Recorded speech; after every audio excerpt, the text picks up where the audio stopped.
사라의 믿음. 믿음의 원조 아브라함이죠. 아브라함의 아내 사라의 믿음을 살펴보는 시간입니다. 히브리서 11장 믿음의 영웅들을 소개하면서 아브라함과 그의 아내 사라의 장면에서 참 많은 생각을 해 보았어요.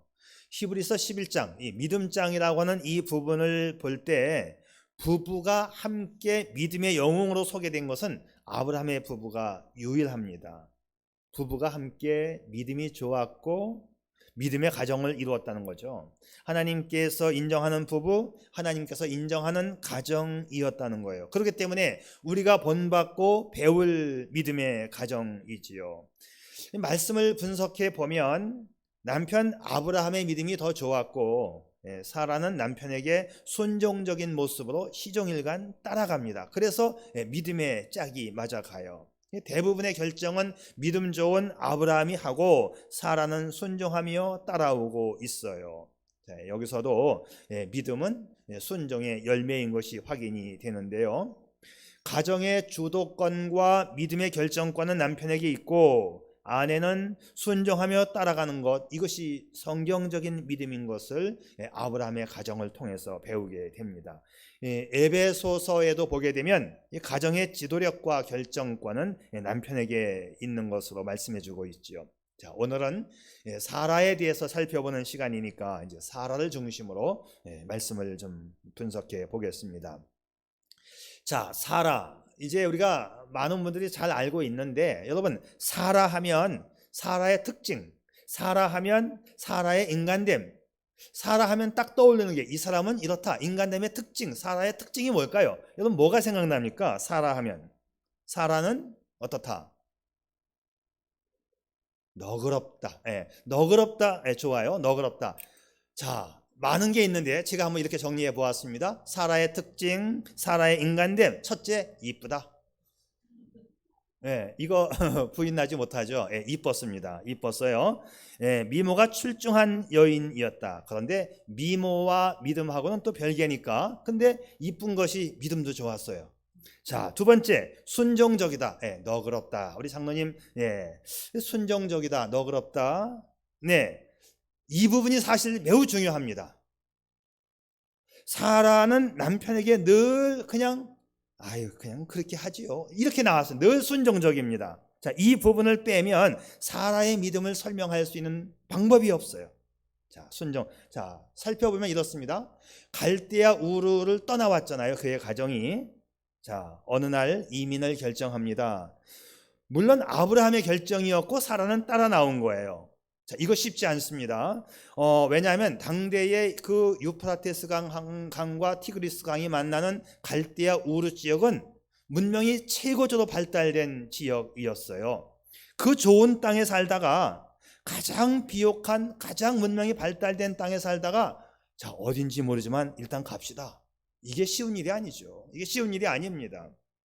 아브라함은 하나님에게 말씀을 받았으니까 말씀 받고 간다고 하지만 말씀 받지 않은 사라가 함께 동참하여 따라간다. 이거 쉽지 않습니다. 아마 제 추측인데 아브라함도 쉽게 하나님에게 그 말씀을 받고 바로 떠나지는 못했을 것 같아요. 이건 성경에 안 나오는 부분인데 보세요. 잘 살고 있고 좋은 땅에 살고 있는데 야, 너 떠나가라. 이게 됩니까 이게? 아무 누구도 못 떠나갑니다. 아브라함도 그랬을 것 같아요. 제가 볼 때는. 근데 그냥 자기 하던 일을 하다 보니까 어젯밤 꿈속에 나타났던 그분이 하신 말씀이 또 생각나는 거예요. 야, 떠나가라. 안 떠나가면 안 될 것 같아. 오늘도 그냥 내 일을 합니다. 하룻밤이 지나고 이틀밤이 지났는데 또 생각이 나는 거예요. 야, 떠나가라. 아마 아브라함도 계속해서 그러다가 안 되겠다. 자기 아내에게 말을 했어요. 근데 아브라함은 그 위험 있는 그 환상을 보기는 했지만 듣기는 했지만 사라는 보지도 듣지도 못했는데 남편의 말을 듣고 떠나간다. 이거 참 어려운 얘기입니다. 뉴욕에서 잘 살다가 아프리카 산속으로 가라고 하는 것과 그것보다 더 어려운 얘기예요. 아마도 당신이 나가요. 난 이 땅에서 뼈를 묻을 거예요 라고 했다면 역사는 이루어지지 않았습니다. 자, 이런 면에서 순종적이다. 저는 그렇게 아내를 평가하고 있습니다. 아브라함이 조카를 데리고 떠났지요. 아무 불평 없이 데리고 갑시다. 데리고 떠납니다. 자, 묵묵한 순종이 또 한 몫을 했는데, 이제 아브라함의 일행이 가자고 하는 땅에 왔는데 그 땅이 기근이 가뭄이 드니까 애굽 땅으로, 지금의 이집트로 또 이사를 가요. 근데 사라가 너무 예뻐서 애굽 왕에게 빼앗기고 자기는 살해당할 위협을 느끼니까, 자, 이 땅에 와서 나까지 죽으면 안 되잖아. 그냥 당신은 내 여동생이라고 하고 당신은 그냥 그 왕에게 가라고. 자기 아내를 여동생이라고 이야기하면서 애굽 왕에게 내어줄 때도 말없이 수긍하는 사라의 모습을 상상을 한번 해보세요. 이건 순종인가? 이 바보 천치인가? 아니면 영리한 똑순이일까? 여러분 어느 쪽입니까? 영리한 똑순이가 아닐까라고 제가 한번 생각을 해봤어요. 왜? 아이고, 내 남편 따라왔는데 지지리도 못 살고 있고 그냥 여기서 눈 딱 감고 왕궁에 들어간다? 그것도 이집트의 왕궁에 들어간다? 평생 한 인물 하겠다, 왕비로 정말 팔자골 칠 수 있는 찬스가 왔으니까 모른 척하면서 똑순이의 기치를 발휘하지 않았나 라고 생각하지만 그럴 것 같지는 않습니다. 늘 하던 행동을 보게 되면. 자, 그래서 첫째, 이쁘다. 둘째, 순종적이다. 그렇기 때문에 제 생각에 약간 모자라 보이는 것도 있어요. 약간 모자라 보인다. 자, 애굽 왕궁에 들어갔는데 하룻밤 만에 쫓겨났죠. 쫓겨났는데 다시 돌아와서는 자기 남편에게 군소리를 안 해요. 또 뭐 똑순이의 행각이 무너졌기 때문에 뭐 그랬는지는 모르지만 여하튼 아무 소리도 안 합니다. 남편이 날 버리고 자기만 살궁리 했는데도 순종하는 아내의 모습. 남편에게 아이가 없다고, 남편이 하나님께서 뭐 아들을 주신다고 해서 믿고 왔는데 아들을커녕 뭐 딸도 없고 아무도 없어. 남편에게 아이가 없다고, 내가 아기를 못 낳는다고 자기의 젊은 여종을 남편에게 주는 것, 이게 쉬운 일입니까? 이게?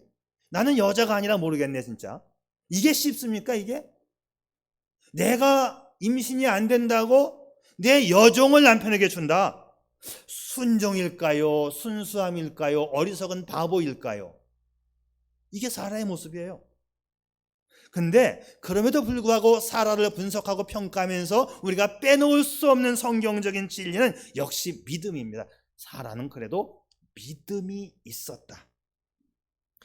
믿음으로 사라는 약속하신 일을 하나님을 미쁘신 줄 알았다. 미쁘신, 하나님은 신실하시고 좋으신 분으로 믿었다. 이거는 분명합니다.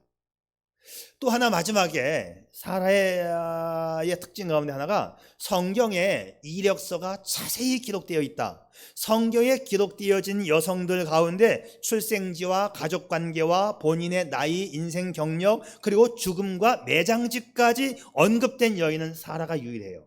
그만큼 사라는 성경이 관심 갖는 믿음 출중한 여인이었다는 것이죠.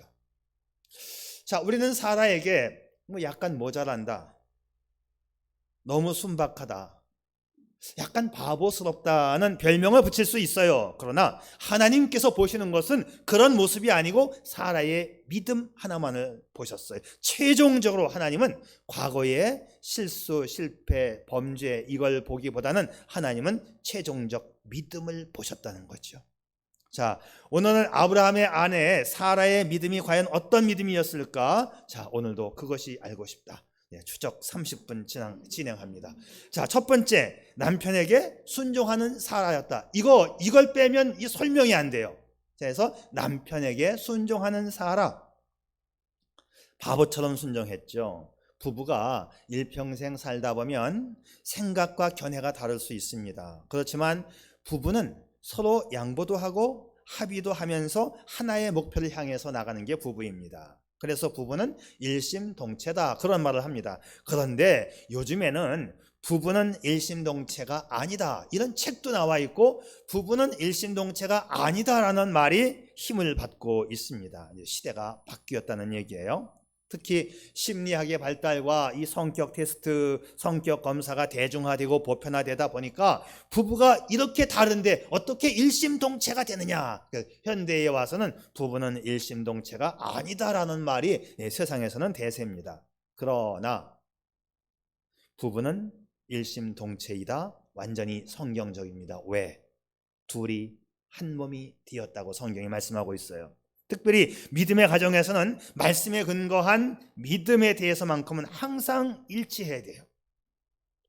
근데 이 말씀이 아닌, 믿음이 아닌 잔머리 굴리는 거에 부부가 일심동체가 되면 부부가 함께 망합니다. 그 예가 아나니아와 삽비라의 예 아닙니까? 잔머리 굴리는데 부부가 하나가 되었어요. 초대교회 때 성도들이 교회에 헌금을 많이 했어요. 아나니아 삽비라 부부도 그날 한 마음이 되어서 우리도 교회에 헌금 좀 합시다. 그런데 집에 돌아와서는 이 부부가 마음이 바뀌어요. 여보, 지금 우리가 저 아래 밭을 팔아서 헌금을 다 하면 나중에 애들 대학 가고 직장가 갈 때 쓸 돈이 없잖아요. 저 아랫말 밭은 다 팔되 일부는 적금 들고 일부만 헌금합시다. 이 공장 모의에 부부가 또 마음이 하나가 되었어요. 그래서 목사님과 교인들을 속이고 밭을 팔아서 다 헌금한 것처럼 일부는 감추고, 그런데 성령님은 속일 수가 없었고 성령님께서 베드로 목사님에게 이 사실을 알려주었고 베드로 목사님께 호되게 야단을 맞음과 동시에 그 자리에서 남편 아나니아가 즉사를 합니다. 3시간쯤 지난 후에 삽비라가 교회로 오는데 자기 남편이 죽은 걸 모르고 들어와요. 목사님이 묻습니다. 삽비라야, 그 땅 판 값이 이게 전부냐? 아, 예, 우리는 땅 판 거 몽땅 하나님께 드렸습니다. 그 순간 아내도 고꾸라져 죽었지요. 좋은 부부라고 하는 것은 하나님 앞에, 교회 앞에 정직한 부부가 좋은 부부입니다. 좋은 부부는 실수 안 하는 부부가 아니라 말씀과 믿음에서 하나 되는 부부가 좋은 부부입니다. 어떤 배우자를 만나느냐에 따라서 그 사람의 일생이 좌우되지요. 어떤 부부이든 일생을 살아가면서 때로는 실수할 수 있고 때로는 의견 충돌이 있을 수 있지만 말씀과 믿음에 대하여만큼은 하나가 되어야 합니다. 말씀과 믿음에서 하나 될 수만 있다면 과거의 실수를 넘어서 복된 가정을 이루게 됨을 믿으시기를 바랍니다. 그래서 믿음의 배우자를 만나야 됩니다. 믿음의 배우자. 함께 부부가 말씀을 갖고 믿음을 갖고 살아가면 그 가정 행복하지 않을 이유가 없지요. 자, 말씀과 믿음에서 하나가 된다면 그것보다 더 귀한 축복은 없는 겁니다. 그래서 이 아브라함과 사라의 가정에서 사라의 믿음은 어떻게 나타났느냐? 남편에게 순종하는 것으로 나타났다. 이렇게 정리가 가능한데요. 아내가 남편에게 순종한다. 이것이 성경적인 믿음입니다. 이 아브라함의 가정사를 들여다보게 되면 남편이 먼저 안건을 내고 아내 사라가 순종적으로 따라가는데, 그래서 모든 일들이 다 이루어져요.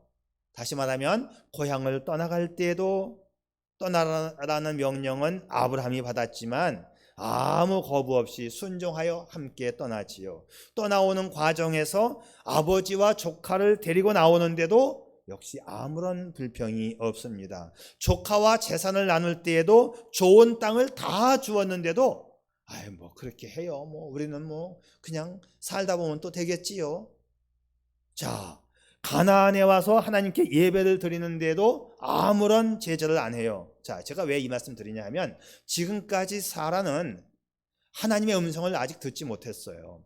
그리고 갈대아 우르 땅에서 우상을 섬기던 사라였었고 우상에 찌들어 살던 사라가 하나님을 예배한다. 이거 참 낯설고 어색한 일입니다. 그럼에도 불구하고 또 예배하는 일에 묵묵히 순종을 해요. 남편이 애굽으로 다시 이민 가자고 하니까 따라갑니다. 남편이 애굽에 가서 너는 저 애굽 왕에게 시중 들라. 나하고 그냥 별거다. 그래도 그렇게 또 순종을 해요. 이게 사라의 믿음이었다. 그런데 신약 성경은 말이죠, 아내가 남편에게 순종하는 것이 성경적인 믿음이라고 얘기를 해요. 아내들이요 남편에게 복종하기를 죽게 하듯 하라. 이 말씀이 에베소서를 비롯해서 참 많은 부분에 이 말씀이 나옵니다. 계속해서 그러면 어느 정도 순종을 해야 되느냐? 네, 주님께 하듯 순종하라. 이렇게 이야기를 해요. 이는 남편이 아내의 머리 되기 때문이며 그리스도께서 교회의 머리됨과 같이 남편이 바로 주님이시니라. 그러므로 교회가 그리스도에게 하듯 아내들도 범사에 자기 남편에게 복종할지니라. 남편이 주님이라고 말합니다. 그리고 순종과 복종의 대상이라고 말을 해요. 구약 성경에서도 남편을 주님이라고 불러요. 똑같은 주님이라고 할 때의 그 주님하고 남편을 부를 때 주님하고 똑같은 단어가 쓰여요. 근데 남편을 주님이라고 하기가 좀 그러니까 한국말 번역에서는 조금 달리 주인님 뭐 이런 식으로 번역을 했긴 했지만 히브리어 원문에서는 똑같은 단어가 쓰입니다. 성경은 남편이 주님이시고 아내의 머리이고 순종 또는 복종의 대상이라고 말씀하고 있어요. 사라는 철저히 순종하는 믿음을 보여주었어요. 자, 이것이 믿음의 원조 아브라함 그 축복의 통로가 된 그 가정에서 있었던 믿음의 장면입니다. 자, 그래서 말이죠. 우리가 믿음의 복을 받고 축복의 통로를 구축하기를 원한다면 남편에게 순종하는 믿음이 있어야 돼요. 남편을 주님으로 인정해야 하는 것입니다. 이런 말씀을 제가 계속 드리면 남편께서는 오늘 목사님 기가 막힌 말씀을 하신다. 또 아내들께서는 좀 왜 오늘 이런 말씀만 하시나. 오늘은 사라에 대해서만 하니까 그런데 그렇다고 남편에게 책임이 없는 것은 아닙니다. 다음 기회에 그 부분을 할 것이고요. 그러면 왜 성경은 아내들이 남편에게 복종하라고 하는가? 자, 성경적인 답변은 그래요. 창조 순서에 있어서 남자를 먼저 만들었고 남자에게서 여자를 만들었으며 여자가 남자를 위하여 지음 받았느니라. 이렇게 되어 있습니다. 자, 이런 성경적인 이유 외에 저는 이렇게 또 생각해 봐요. 아내가 남편에게 순종하고 해야 하는 그 이유. 이제 제가 남자니까 심리적인 이유를 한번 설명해 볼게요. 남자는요, 단순하고 어리석고 약간 바보 같은 모습이 있어요. 그래서 아내가 순종해주고 아내가 칭찬을 해주면 신이 나가지고 평소보다 일을 2배, 3배로 더 많이 합니다. 잘하고 많이 해요. 그러니까 가정이 잘 되려면 남편에게 칭찬만 해줘도 평소 때보다 일을 2배로 더 잘하니까 부자 될 수밖에 없지요. 이게 심리적인 이유라고 저는 생각해요. 자, 어느 가정의 남편이 주차장에 이제 주차를 하는데 대부분 남편이 주차를 하면 아내는 내려서 좀 봐주잖아요. 혹시 문제가 생길까봐. 그런데 봐줄 필요도 없이 남편이 후진으로 싹 주차를 딱 완벽하게 잘 하는 거예요. 주차를 끝내고 나오는 남편에게 아내가 와, 당신 후진 정말 잘해네. 그랬더니 남편이 너무 기분 좋아갖고 나 후진 잘하지. 나 서울부터 부산까지 후진으로 갈 수 있다. 그러는 거예요. 그게 남자예요.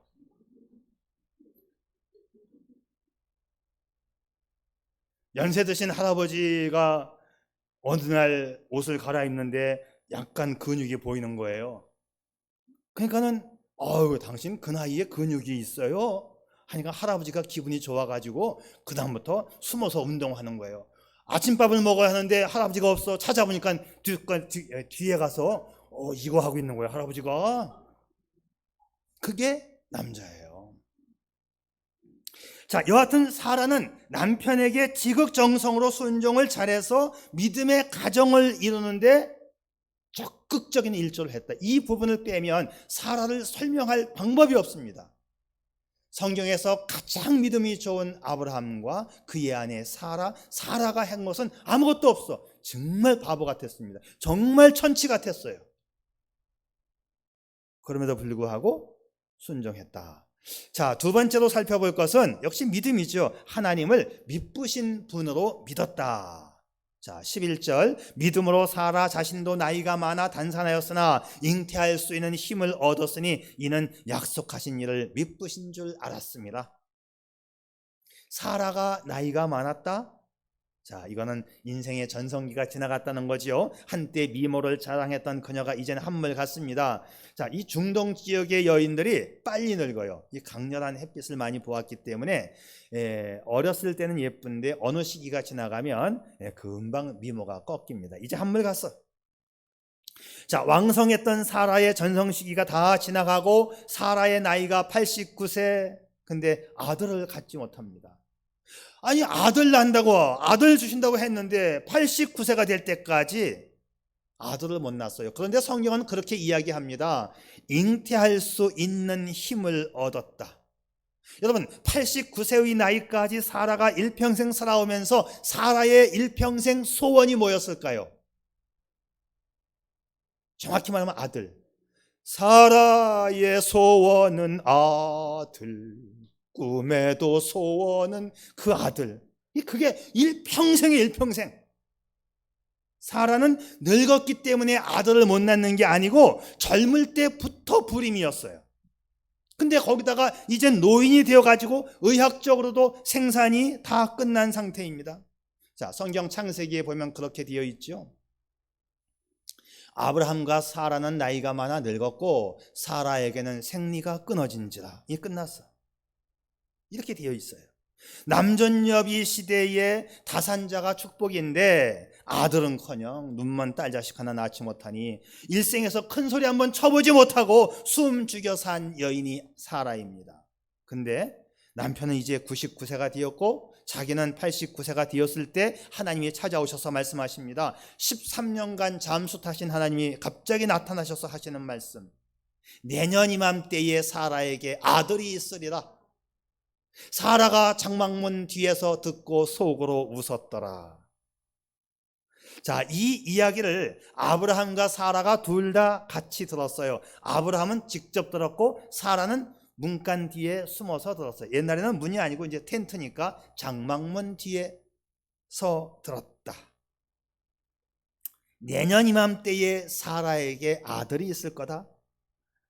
근데 이 말씀을 해주시는 분이 하나님이신데 아브라함이 하나님으로 인식을 못했죠. 그냥 지나가는 손님으로 인식을 했습니다. 아브라함이 보니까 저 장막 건너편에 웬 세 사람이 있어요. 그래서 참 아브라함이 괜찮은 사람이죠. 그냥 보내지 않고 우리 집으로 오라고 발을 씻기고 음식을 해서 대접을 하는데 그분들이 그렇게 말을 하는 거예요. 당신 아내 사라가 내년 이맘때에 아들을 낳을 거야. 이 이야기를 직접 듣고 아내는 문간 뒤에서 들었습니다. 근데 이 얘기를 듣고 사라가 웃었더라. 비웃은 거죠. 참 말도 안 돼. 아이고, 나도 나이 많고 남편도 나이가 많고 나는 이제 생리가 끝났는데 아이고 참 웃겨. 그렇게 본 거예요. 그렇게. 자, 이 얘기는 지금만 있었던 게 아니고 과거에 하나님께서 이미 주셨던 말씀입니다. 근데 이 말씀을 듣고 아브라함은 수긍을 하는데 사라는 비웃었어요. 참 이 부분을 보면서 제가 이렇게 생각해 봤어요. 야, 이 여자들의 특기가 뭐냐? 여자들의 특기 중에 하나가 눈치와 촉이 빠르다는 거죠.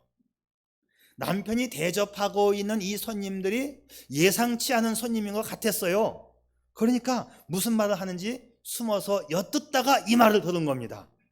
여인들의 센스가 바로 이거거든요. 숨어서 안 듣는 척하면서 다 듣고 있고 안 보는 척하면서 다 보고 있는 게 여인이죠. 그리고 숨어서 뒷담화도 잘한다. 그때 우리 성격 검사할 때 우리 이영자 권사님이 나 뒷담화 조금 해. 아, 그 말이 얼마나 웃기는지. 귀엽잖아요. 또 솔직하잖아요. 재밌잖아요. 나 뒷담화 조금은 해. 여인들 참 센스 빨라요. 제가 언제 남 얘기하지 말랬더니 제가 미국에서 목회할 때인데 우리 집사님이 그래요. 남 얘기하는 거 재밌어요 목사님 그러더라고요. 재밌어요. 네. 자, 우선 사라의 첫 반응이 뭐냐? 비웃었다. 비웃었다. 사라가 속으로 웃고 이르되 내가 노쇠하였고 내 주인도 늙었으니 내게 무슨 즐거움이 있으리요. 시큰둥한 반응을 보이며 속으로 웃었다. 근데 그럼에도 불구하고 사라의 장점이 뭐냐? 남편의 말을 잘 듣는 거, 바보처럼 잘 듣는 거. 이게 사라의 장점 아닙니까? 고향 떠나가면 부자가 된다, 아들 난다 해서 무조건 순종하여 따라왔는데 그 좋은 시절 다 지나가고 많은 고통과 눈물과 쓴 웃음만 나오는 시절이 되었어요. 누가 이 사라의 코웃음에 대해서 믿음 없다 말할 수 있겠어요? 당연하지 않습니까? 근데 사라가 이렇게 코웃음을 치고 인생을 거기서 끝내고 포기했느냐? 그렇지 않습니다. 정확히 말하면 사라가 처음에는 비웃었고 나중에는 남편 따라 믿었다. 이게 맞는 얘기입니다. 처음에는 비웃었고 나중에는 역시 순종하여 믿었다. 만일 사라가 완강했다면 인류 역사는 이루어지지 않았을 겁니다. 내년 이맘때 사라가 아들을 낳는다. 꿈에도 소원인 아들. 근데 잘 생각해 보세요. 내년 이맘때면 지금부터 준비를 해야 되잖아요. 남편 아브라함이 제안을 합니다. 낮에 우리 집에 왔던 손님이 그러는데 내년 이맘때 당신이 아들을 낳는데 여보 빨리 준비합시다. 이게 말이가 되는 얘기냐고요 지금. 이게 말이가 되느냐고요 지금. 권사님이 내년에 아들을 낳는데 이게 되냐고요 말이 이게 지금 이게. 근데 히브리서는 요약해서 말하고 있잖아요. 한 줄로 설명합니다. 이렇게 한 줄로 설명해요. 잉태할 수 있는 힘을 얻었으니 이는 약속하신 그 하나님을 미쁘신 하나님으로 믿었다. 알았다가 믿었다예요. 미쁘심이 뭐예요? 신실하다, 진실하다, 믿을만하다. 우리 하나님은 약속에 있어서 진실하시고 신실하신 하나님이심을 사라가 믿었다. 보통 믿음이 아니죠. 지금 사라의 나이 89세, 남편은 99세. 내년 이맘때 내가 아들을 낳는다? 하나님은 미쁘시고 신실하시고 거짓말하지 않으시는 하나님이심을 믿었다. 사라의 그 믿음이 기적을 낳게 한 것입니다. 하나님의 약속의 말씀을 믿으면 그 약속이 현실되고 실체가 됨을 믿으시기를 바랍니다. 성경이 우리에게 보여주는 것은 아브라함 부부는 이 말씀과 믿음에서 일심동체가 되었다는 걸 보여주고 있어요. 이 믿음이 히브리서 11장 믿음장에 믿음의 영웅으로 이들 부부의 이름이 등재되었습니다. 하나님의 말씀은 듣고 믿고 행하는 자에게 복이 있다는 걸 보여주고 있지요. 오늘 우리도 하나님께서 말씀하신 약속을 믿어야 합니다. 성경은 하나님의 약속입니다. 하나님은 절대로 거짓말하지 않으십니다. 그러므로 어떤 말씀이든지 이 말씀이 이루어진다는 사실을 믿을 때 그것이 나에게 그대로 이루어지는 거예요. 믿음은 바라는 것들의 실상이 되는 거지요. 아멘. 자, 그래서 우리는 눈에 보이는 현실의 현상을 믿지 말고 하나님의 하시는 일을 믿을 수 있기를 바랍니다. 여러분, 인간적인 잔꾀, 우리가 믿는다고 말을 하면서 계속 자기 잔꾀, 자기 머리를 굴립니다. 이거 망할 짓인 거 알지요? 아나니아 삽비라가 그냥 망해버렸어요. 아브라함과 사라도 잔꾀를 부렸습니다. 내가 불임 여성이니까 내 여종을 데려가세요. 남편에게 여종을 주었어요. 이거 잔꾀지요.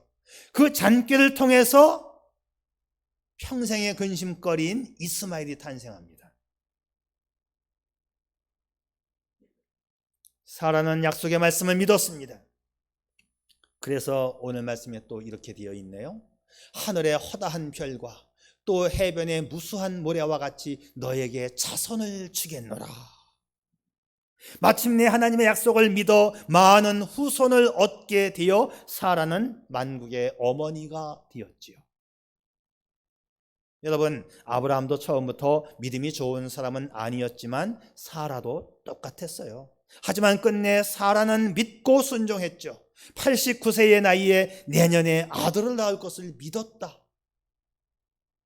믿음으로 사라 자신도 나이가 많아 단산하였으나 잉태할 수 있는 힘을 얻었으니 이는 약속하신 일을 미쁘신 줄 알았음이라. 그래서 사라는 믿음의 순종으로 성공한 여인입니다. 잘하는 게 없었어요.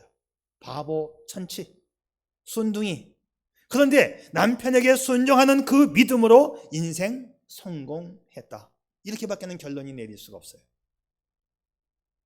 믿음으로 사는 자는 하늘 위로 받겠네. 무슨 일을 만나든지 만사형통하리라. 그래서 믿음은 또한 순종의 열매가 되지만 믿음은 만사형통이에요.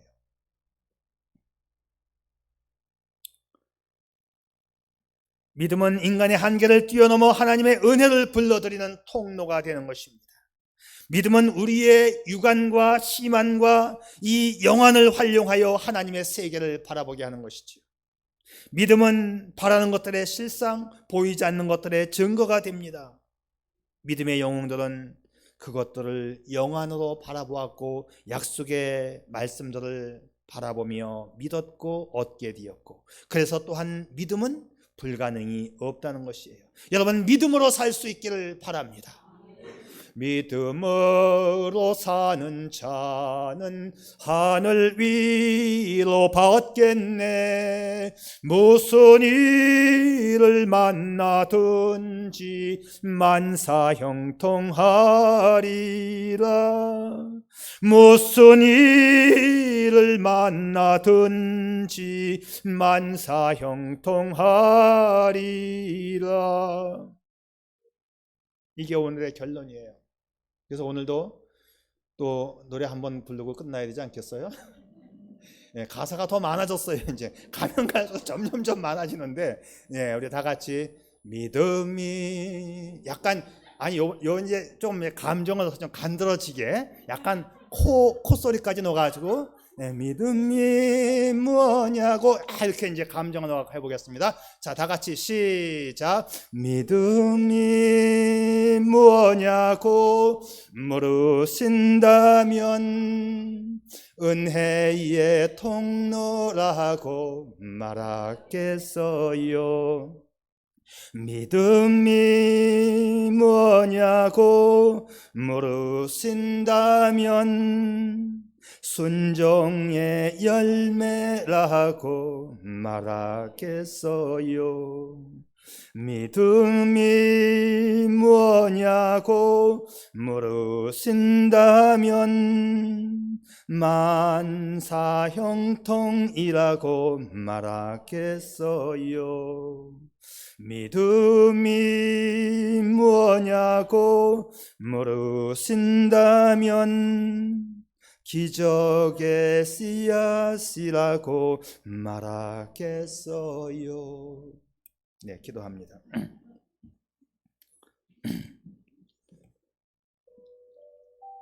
오늘날 사라는 바로 우리 자신입니다. 나 혼자로서는 아무것도 할 수 없는 존재이지요.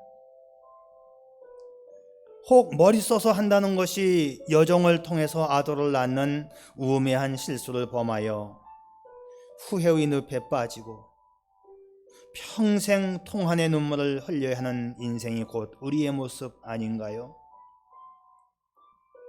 그런데 사라를 통해서 배우는 단 한 가지가 있습니다. 그녀는 바보처럼 순종 하나만큼은 탁월했습니다. 그래요. 인생은 자신의 잔꾀와 자신의 생각으로 조급하게 일을 처리하면 통한의 이스마엘을 만나게 되고, 바보처럼 느긋하게 순종하며 때를 기다리면 축복의 이삭을 만나게 되는 겁니다. 그러니 여러분, 잔머리 굴리지 마세요. 바보스러울 만큼 말씀 앞에 순종하면 됩니다. 믿음의 원조가 된 아브라함과 사라가 이룬 가정에도 많은 실수가 있었지요.